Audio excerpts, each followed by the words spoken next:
নমস্কার বন্ধুরা, কেমন আছো? আশা করছি তোমরা সবাই খুব ভালো আছো। আমরাও ভালো আছি।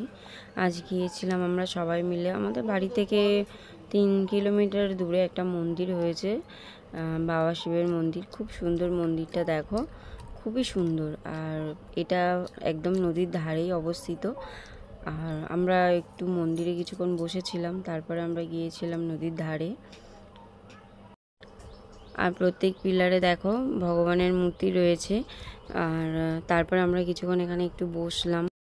আর পরন্ত বিকেলের দিকে এখানে অনেক লোকজন আসে।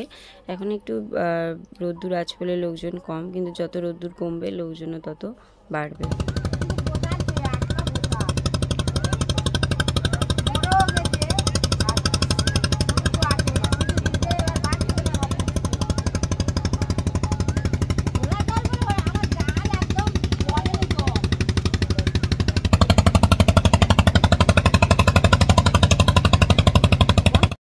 আর এখানে এই জেঠিমা দেখো মিন বাজছে, এখন বাগদাখালির মিন নেবে।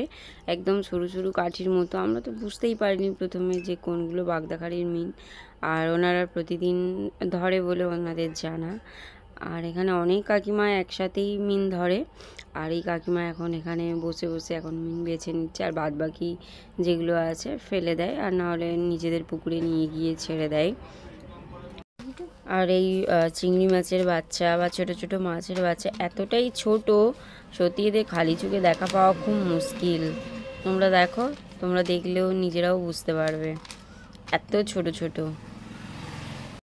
আর এই যে দেখো নদীর এই পেট ফোলা মাছটা পড়েছে, মানে হাত দিলে পেটটা ফুলে যায়, বাচ্চা এটা। তো এটাকে এখন দেখা হচ্ছে ফুলবে কি না, আমার মেয়ে আর কি দেখতে চেয়েছে।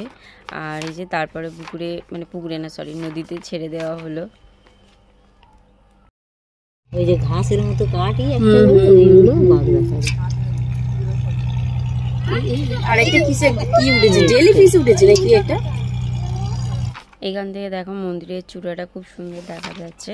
আর তারপরে একটু আমরা সবাই মিলে ফটো তুলে নিলাম, স্মৃতি হয়ে থেকে যাবে। আর চলো আজকের এই ভিডিওটা এই পর্যন্তই, আবার দেখা হবে একটা নতুন ব্লগে। ততক্ষণের জন্য তোমরা সবাই খুব খুব খুব ভালো থেকো।